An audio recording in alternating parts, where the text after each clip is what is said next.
Thanks for joining us for today's Brown Bag webinar. This is Mark Dempsey from National Convergence Technology Center, welcoming you to today's presentation of Understanding Educational Delivery Models in Ohio Correctional Institutions.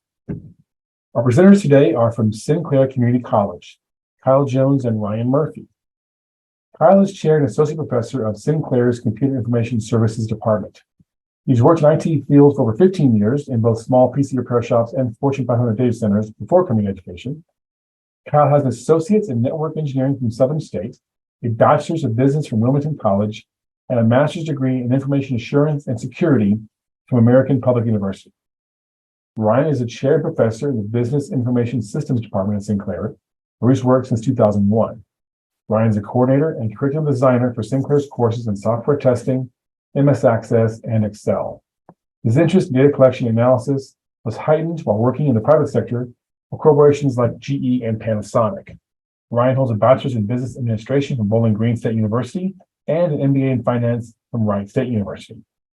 So we thank you, Kyle and Ryan, for joining us. I will now turn it over to you. So thanks, Mark, for kicking this off. Again, my name is Kyle Jones. I'm joined with Ryan Murphy today. We are going to be talking about kind of our experiences working here with the educational systems here in the state of Ohio. Sorry, I moved my screen around so I can see what's going on. So we're going to be talking a little bit about our experiences, and Ryan and I are kind of thinking is if there's anything that we've done in our experiences or things that we've challenges we've come up to. If you guys have any questions as we're going through this would be a perfect time to talk about those things. Because if we just kind of start off by talking about what we've done here at Sinclair here in the state of Ohio, Sinclair's been doing this since 1987. So we've been involved in the Dayton Correctional Institutes here for a while here in kind of South Central Ohio. But in 1994, the Ohio Department of Rehabilitation entered into agreement with the Ohio Department of Education to start doing more enrollment to trying to get incarcerated students higher skills. And I guess before I go too far, a lot of this conversation, a lot of things that we're focused on here at Sinclair is re-citizenship. And I hope I'm saying that right. Every time I say it, it doesn't really roll off the tongue as well as I would like to. But returning citizens is what we call them a lot of times. Yes, returning citizens. And we're hoping to help with their skills so when they come back into the workforce that they can get a well-paying job, support families and all that kind of stuff. So in the end, that's what our goal is. However, over the years, since Sinclair has been doing this, since 2010, we've had 24,439 students in that program. That's a lot of students that has been through those doors as of fall 2022. And of course, 100% of the certificate program is focused on job-related things. We're going to get into that a little bit more, but those jobs even consist outside of Ryan and I's purview. So some of them are hospitality, some of them are culinary, some of them are not inside our bubble, but what we help out with here at Sinclair. Ryan, was there anything other specific thing on this slide that you were wanting to point out? I don't know if it's on that slide so much, but it's, I think kind of backing up a little bit and just talking a little bit about, you got to think about the purpose of the program, right? Like, for example, when we look at our population, 65% of the prisoners are unemployed when they go into prison, right? And 80% of them don't have a high school diploma, and the average rate of education, highest achievement of education is 7th grade. So to Kyle's point, it's trying to reintroduce them into society. So we're trying to provide skills so when they do come back to society, they will be able to contribute and keep the recidivism rate down. So, I mean, that's really what it's all about. It's all about getting skills to people who didn't have much to begin with, and we're hoping that when they return to society, this will make them better citizens. Right. With that, because we kind of talked about the programs and like trying to return back to jobs, this is the 37 certificate programs that we currently offer right now at Sinclair through our prison system program. We offer 6 associate degree programs, and that will slowly be the new thing that's happening here in the state of Ohio. Incarcerated students can get Pell Grants in the state of Ohio now to achieve associate degrees and even baccalaureate degrees in the state of Ohio. That has been a recent change that I think happened in 2022. And this is something that we are faced with because now we're not just offering courses that might have to do with basic business management, but then we have to offer also the wraparound courses that are required through the degree program, right? So the math classes, the English classes, and so on. So just keep that in mind, because really when we talk about certificate programs, we talk about our embedded short-term certificates that are normally technical in nature. Now we're talking about entire degree programs. So that's what we're focused on. Rajiv said, is Sinclair the only community college offering certificates and degrees in the state of Ohio? No, we're not the only school offering them. We have partner schools we work with, like Ashland University. And also we've worked with our friends at University of Akron to help out. Take, for instance, in Ryan's department, if a student wanted to continue to have a baccalaureate's, they could actually transfer their program. Now, I don't know what school has been doing it the longest in the state. Like I mentioned, we've been doing this since 1987. I know a lot of the schools that are coming into this have done so just within the last 3-4 years or so.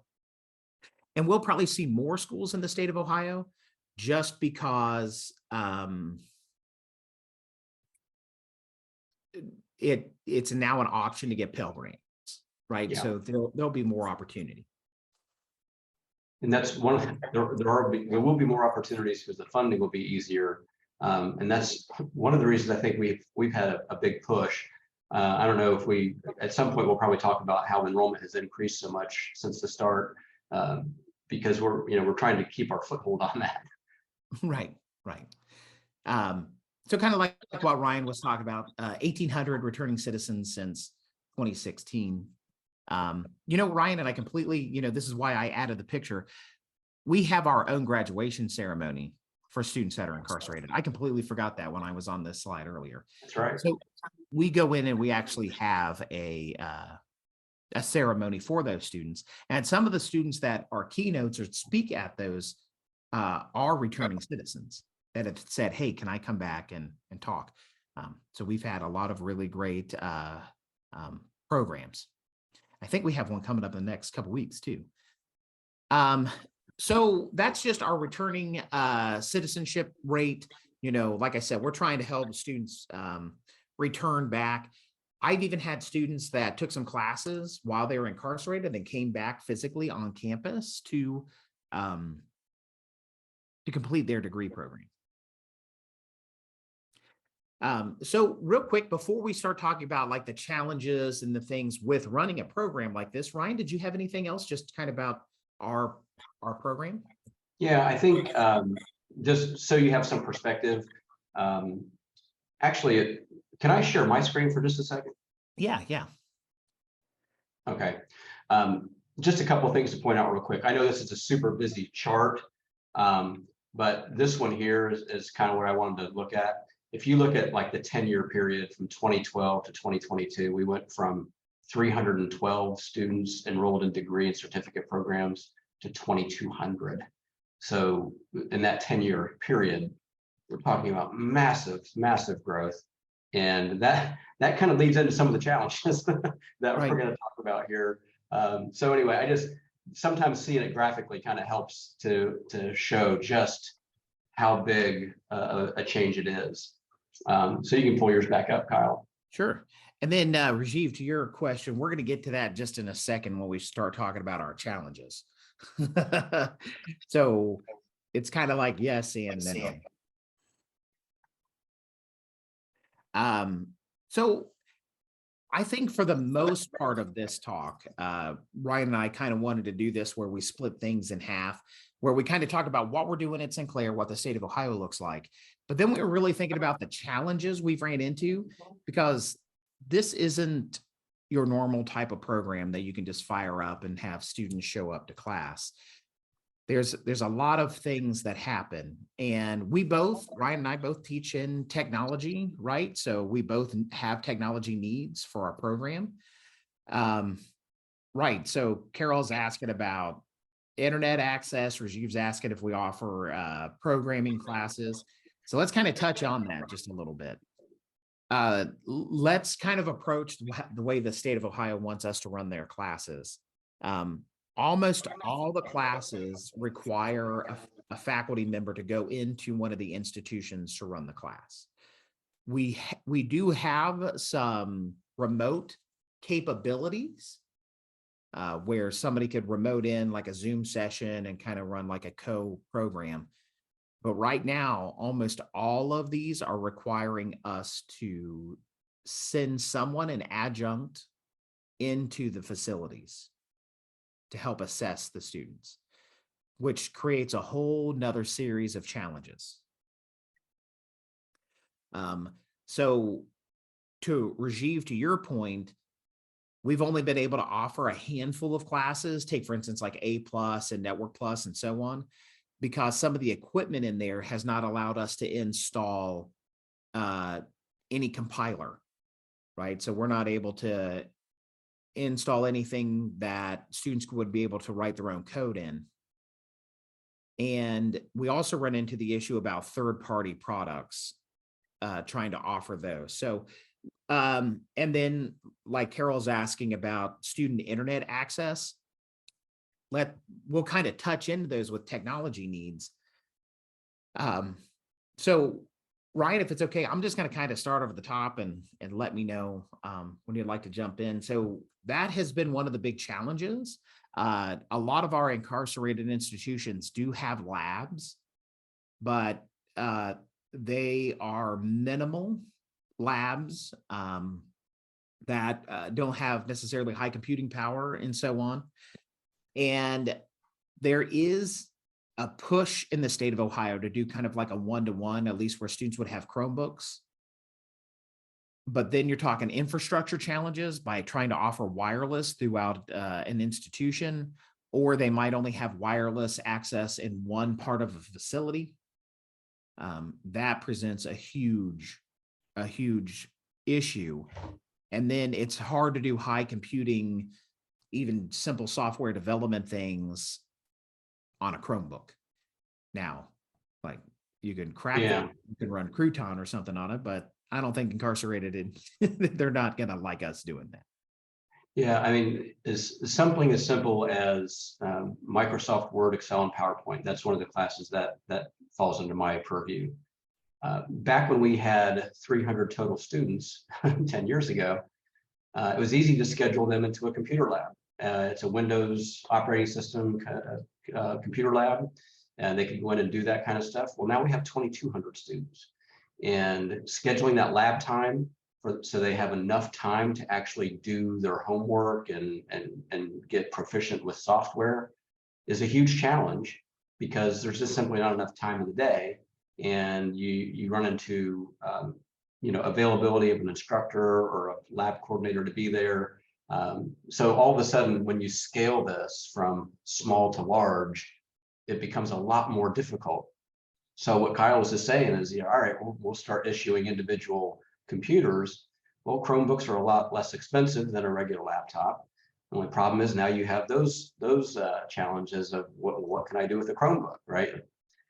We can't install Microsoft Office on that Chromebook. Just a very simple thing like that. And so those kinds of challenges present themselves as you scale up in the number of students that you're trying to serve. And the other thing is, we service prisons across the entire state of Ohio. There's 28 institutions here that we service. And so we're down here in Southwest Ohio, but we have to go all the way up as far as Cleveland and areas like that. So these are a lot more difficult challenges to deal with when you're not right there. You can't just like run in there real quick and help somebody type of thing. So those are some of the other things that also present challenges in this kind of environment. Yeah. And, to Ryan's point, it could take 3 to 4 hours drive time to get from Dayton, Ohio to some of the incarcerated institutions that are up north. Just to put in that perspective, we can almost be in Tennessee for the same amount of time that we could drive north. We drive south, right? Because so just due to location wise, it's a huge lift covering across the state. And then I know that some people are talking about internet access and some other things. To my knowledge, all of our institutions have internet access. The problem is one, the restrictions of the internet access. And then two, when and how often students can use equipment that has internet access. So let me explain real quick about internet access. As long as something is hosted at Sinclair, I'm just going to give this as an example, students can access it. So if we have a class shell, students would be able to access that on a piece of equipment inside of one of these institutions. Now, if we were to incorporate a third-party group, the state of Ohio has a very interesting firewall configuration system. Now, I don't know how many people on here that work in firewalls or cyber defense, but they won't just approve a domain. So if take, for instance, test out, we use test out for some of our stuff. It'd be great to have test out there inside the prison systems. However, they won't whitelist a top level domain. They only do second level domains, right? So everything that would be like test out / video, test out / quiz 1, test out / whatever, every single one of those like second domains would need to be whitelisted. And then talking to a company to configure all of those, I think test out had a little over 120-ish domains that we had to put together as to be a part of a whitelist. And I'm not sure if even that went through and was approved, because there are several layers of issues you're dealing with, because you have the Department of Corrections for the state of Ohio. They run the network for all of the sites that are involved in their purview. So every network manager at every institution has a different level of security of when it comes to whitelisting and approving and so on. So you have to first get top level approval, and then you have to get second level approval at the individual site. And it's a very, very difficult thing to get through, is what we found out, because we were hoping that we would be able to get more information out to the students more succinctly by providing students direct access with their Chromebook or whatever to get into like Test Out or McGraw-Hill or whatever. But that has hit some roadblocks.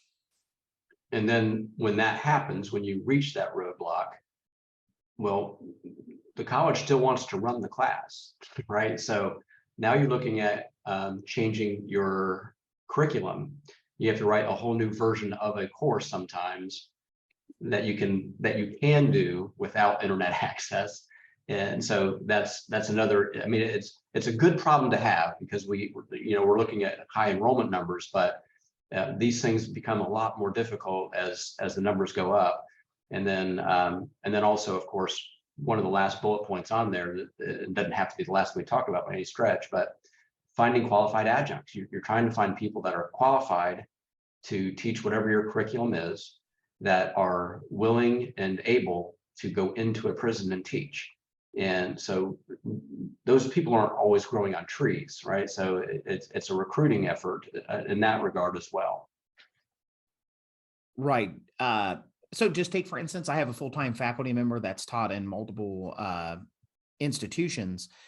And one, we had to always make sure that he had plenty of drive time built into his schedule. And also take, for instance, if there was a lockdown or an event that happened, that person is quarantined in the prison systems for an X amount of time. I don't know what, but there might be an hour or two lost. So I couldn't schedule back-to-back classes for an individual, so there is a whole series of challenges that we don't normally have to face with any other program, but definitely this program would definitely have its challenges when it comes to this. Well, and another one kind of separate from that, but same idea of limitations for technology.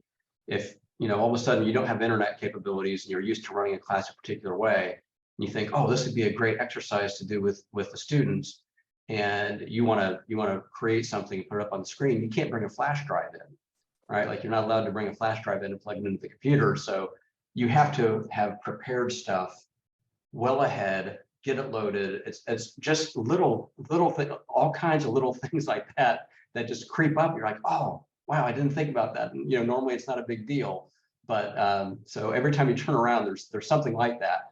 So you have to go into something like this with your eyes wide open and be flexible and willing to roll with the changes.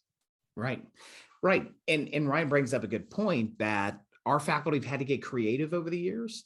So I had a faculty member use NetLabs, and I think a few people are familiar with NetLabs. If not, I know as a part of the National Convergence Technology Center, there's an opportunity to use some of the NetLabs there at Collin. But what we did is inside of our NetLab environment, one of our server administrators went out and basically went to a website that we wanted students to do research on, and did basically like a capture, like an internet capture of that site plus 3 additional sites. So it made students feel like they were surfing the internet, but they weren't. And we did it in NetLabs because NetLabs has got a Sinclair domain, so we can just have direct access in and out of the prison. Since we're not really a third party at that point, it's a direct access. But then it made the students feel like they were navigating the internet, but then they weren't, because it was a static page, right? And they could only go so many sites out in a certain direction, but it still made them feel like they had to do research on a given topic, but they had to do research on exactly the websites we gave them, because you couldn't really go any further down the rabbit hole than that. I would be curious to know, is anybody that's in the webinar right now, is anybody offering, do you offer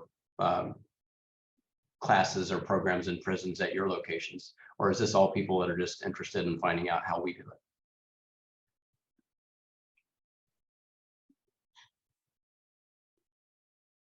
This is Rajiv. We don't offer in the state of Texas. Lee College has got jurisdictions for all the prison systems in the Huntsville area. There are about like 9 of them, which is closest to us from Lone Star, Montgomery. And on the east side, we have the Lamar Institute has got the jurisdictions to teach those classes at the unit. But the reason I'm interested in, because I am teaching for the last 5 years. This semester I just took off because the schedule did not work. They work on a 13-week schedule over there.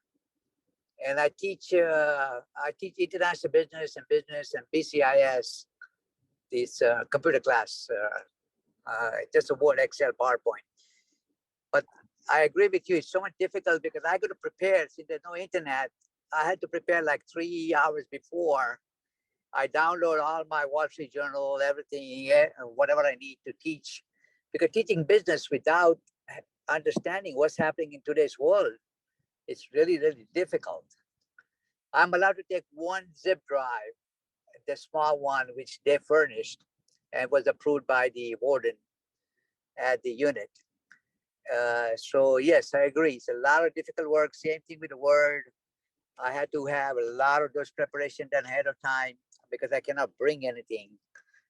And I had to grade everything back on the student's file, one at a time. That's just my 2 cents, but it's worth it. It's just worth it. Yeah. So that's a great comment. Thanks, Rajiv. Just just back to the comment about, you're only allowed to bring one flash drive and had to be approved by the warden and all that kind of stuff. Ryan and I have tried to work directly with the people running the education for the state of Ohio to educate them on exactly what a college student would need to be successful. So I feel like at some point, we're probably going to be pulled into maybe some state legislation about what can and can't be used. Because there's going to have to be a point, because one of the pushbacks that I'm trying to give is we need to teach students how to use these things. So when they get out, they know how to use the things that, they're getting their degree for. And I understand security and everything that's also happening in the prison systems. Completely understand. I know they know way more about that than I do, but we're also, again, trying to give students opportunity, and we need to make sure that we're giving them the correct opportunity. And then that's kind of what our goal is. Like Ryan said, we want to make sure that students know Word, PowerPoint, and Excel when they leave. That we are validating those skills. Thank you for all the replies. It looks like quite a few of you are involved in this. I'm just kind of interested. It sounds like Rajiv is definitely having some of the same challenges that we have. I saw somebody else say everything on paper. Definitely understand that. We have a couple of classes that we had to convert to paper, and that presents its own challenges as well. So I don't know. Does anybody else have anything else I'd like to share? Yeah. That has to do with what we're doing. I was thinking that people would have not seen a cell phone for the last 20 years, right? Yeah. I had a student that served in, I think, Vietnam, and then was incarcerated for a little while, came out, was in one of my classes, and had never typed on an iPad before or used a keyboard on a screen, and it blew his mind. Yeah. It really gives you some perspective. Mm-hmm. Thank you, Colin and Ryan, for your expertise and your time today. If you're watching the recording of this webinar, please share, follow, and like us. Thank you.